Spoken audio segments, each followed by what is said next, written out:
Hai semuanya, masih bersama Mr. SK.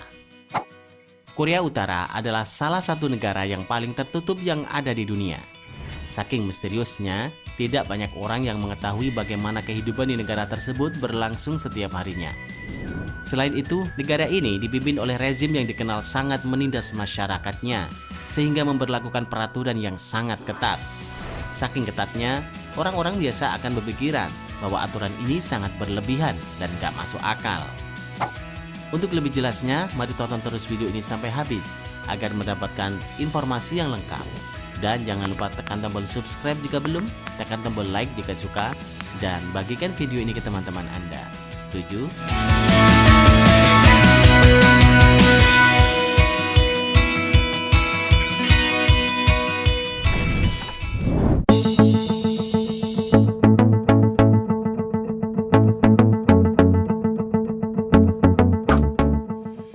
Wajib hormati pemimpin. Sebuah mural dengan gambar pendiri Korea Utara Kim Il Sung dan penerusnya Kim Jong Il yang dikelilingi oleh anak-anak yang memujanya berdiri di pintu masuk taman kanak-kanak di Sinuiju, perbatasan Korea Utara dengan Tiongkok. Kedua pria ini telah lama disebut sebagai pemimpin besar. Potret mereka terpasang di setiap dinding kelas, rumah, dan kantor-kantor di Korea Utara. Sementara Kim Jong-un yang berkuasa saat ini, generasi ketiga dari keluarga tersebut, dikenal dengan julukan pemimpin tertinggi. Dari mereka kecil, kami sudah mendidik anak-anak untuk mengenal pemimpin besar dan pemimpin tertinggi, kata Kang Sun Hui, kepala sekolah TK Sinuiju. Hal paling penting adalah anak-anak tahu dan mengagumi partai, pemimpin, serta bangsa ini. Selanjutnya kami menyisipkan nilai-nilai kesetiaan, imbuhnya. Ketika anak-anak mulai masuk sekolah, studi revolusioner adalah bagian penting dari kurikulum. Mereka memulainya dengan mempelajari masa kecil pemimpin Kim 2 jam setiap minggu. 2 tahun kemudian dilanjutkan dengan pembahasan Kim Jong-suk, istri Kim Il Sung dan ibu dari Kim Jong Il. Pada tahun terakhir sekolah, sekitar 1/5 minggu waktu belajar dikhususkan untuk mata pelajaran tersebut. Namun sebelum itu, doktrin telah dimulai sejak TK.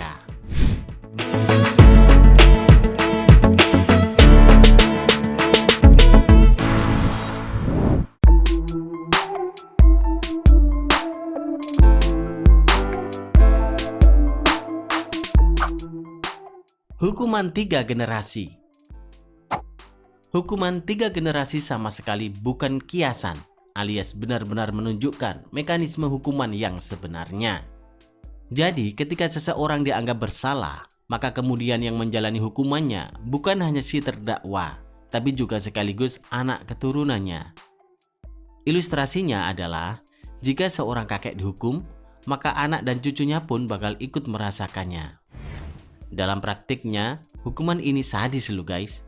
Bukan dilakukan dengan cara mengirim perwakilan dari masing-masing generasi, melainkan semuanya diciduk. Peduli setan dengan wanita dan anak-anak. Kalau salah satu anggota keluarga mereka dijatuhi hukuman 3 generasi, maka semuanya bakal menerima akibatnya. Ketika hukuman 3 generasi dijatuhkan, maka saat itu pula akan ada keluarga baru di kamp-kamp konsentrasi. Tapi mereka kemudian akan terbagi menjadi grup-grup tersendiri. Wanita, pria, dan anak-anak dibedakan tempatnya. Masing-masing akan mendapatkan jatah kerja paksa sendiri-sendiri.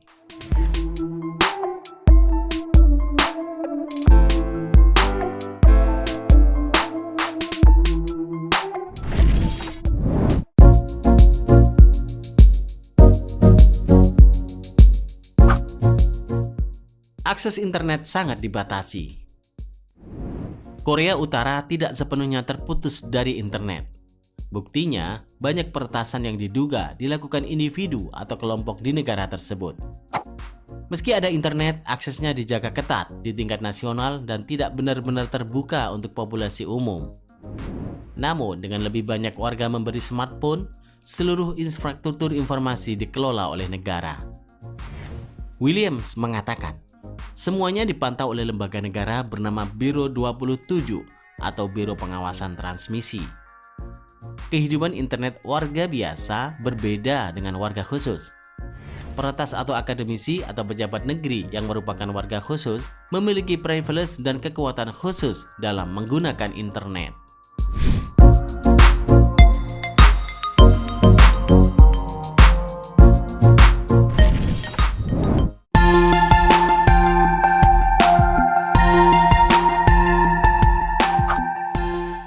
Aktivitas keagamaan sangat dibatasi. Kantor berita Reuters menyebut, gereja memang berdiri di negara itu. Ada 4 gereja di Pyongyang, namun lebih digunakan sebagai simbol bahwa negara ini mengakui kebebasan beragama. Kegiatan keagamaan, tulis media ini, diawasi secara ketat di negara ini. Sementara pemerintah merenovasi gereja Chilgol yang berdiri kokoh di pinggir Pyongyang. Negara juga mengawasi setiap gerakan kaum agamawan. Setidaknya sudah puluhan pendeta dan misionaris dibui dengan alasan mengganggu stabilitas negara. Agama pernah dianggap sebagai bagian dari kebijakan penyatuan Utara Selatan dengan strategi mencoba untuk menyelaraskan dengan para pemimpin agama selatan. Namun keberhasilan dari kelompok agama Korea Selatan dalam membantu untuk menggulingkan kediktatoran militer menyebabkan Pyongyang lebih berhati-hati.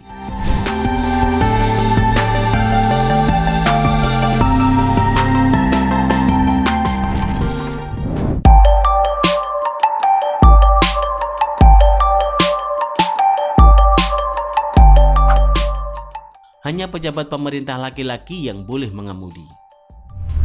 Coba perhatikan rekaman di jalan raya Korea Utara. Sebagian besar jalan itu kosong melompong. Itu karena hanya pejabat pemerintah laki-laki yang boleh mengemudi, sehingga diperkirakan kepemilikan mobil di Korut rata-rata hanya 1/100 orang. Jadi nggak ada jalan macet di sana, guys.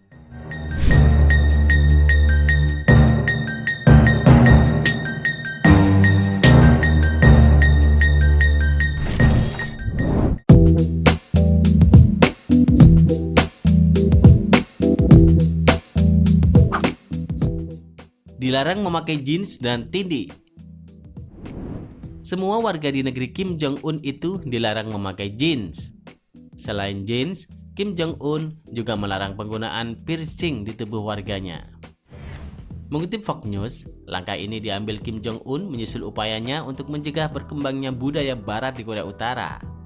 Pelarangan ini ditargetkan untuk kawasan Hamgyong Utara dan Provinsi Yanggang.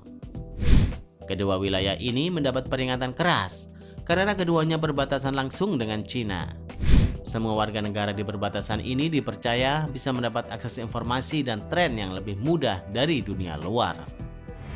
Rim Jingang, sebuah portal berita Korea Utara melaporkan bahwa akan ada remaja unit inspeksi yang setia pada Kim Jong-un berkeliaran di jalan demi mencegah pelanggaran dress code tersebut. Jika diketahui adanya pelanggaran, maka para pelanggar akan dicap sebagai antisosialis dan dikirim ke kamp kerja paksa.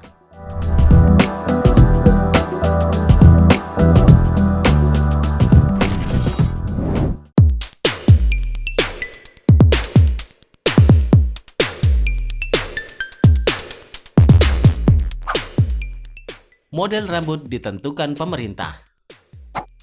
Pemerintah Korea Utara memiliki aturan yang cukup ketat soal tatanan rambut.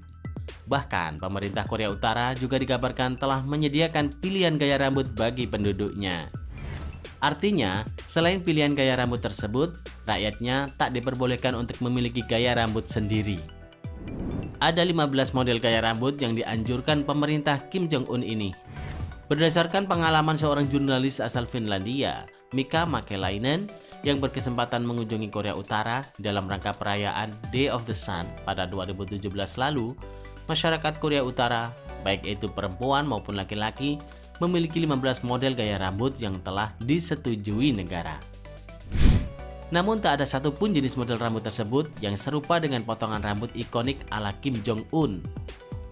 Spekulasi sempat berkembang di pemberitaan dunia bahwa aturan model rambut ini diterapkan agar tidak ada yang menyerupai penampilan Kim Jong-un. Aturan mengenai gaya rambut itu diberlakukan di seluruh salon yang ada di Korea Utara. Tak hanya untuk salon laki-laki, melainkan juga salon khusus untuk perempuan. Menurut laporan salah satu sumber kepada Radio Free Asia, Setiap rakyat yang ditemukan melanggar aturan ini akan ditindak tegas oleh petugas setempat. Petugas yang diberi nama Fashion Police itu akan berjaga di tempat-tempat umum setiap hari untuk menghentikan dan mengintegrasi masyarakat yang tidak patuh pada aturan.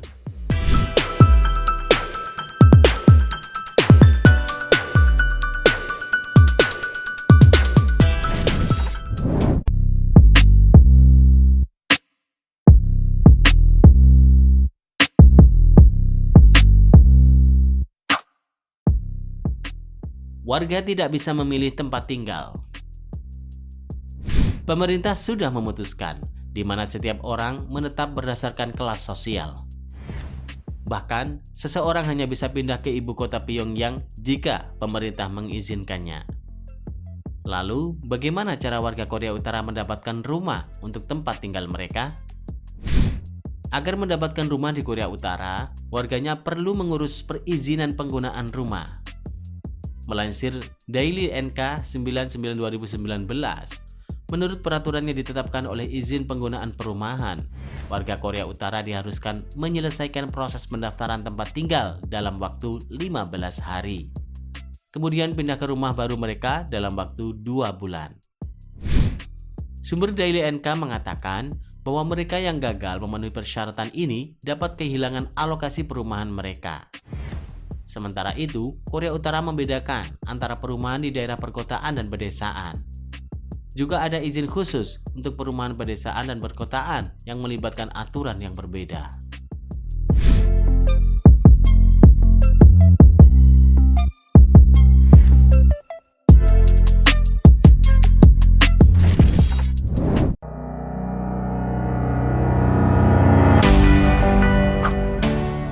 Kebanyakan orang Korut tidak tahu kondom.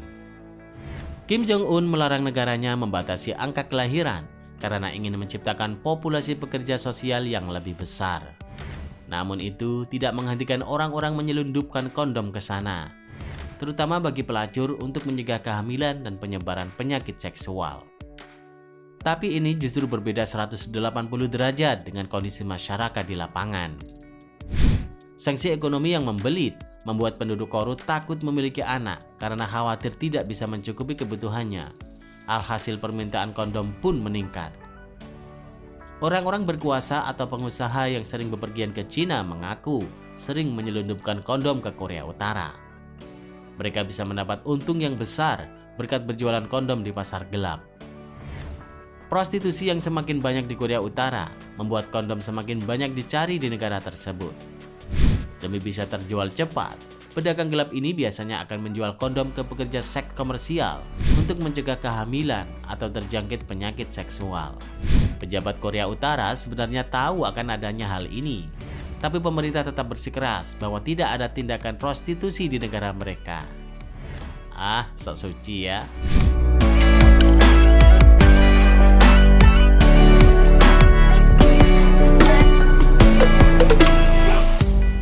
Terima kasih sudah menonton.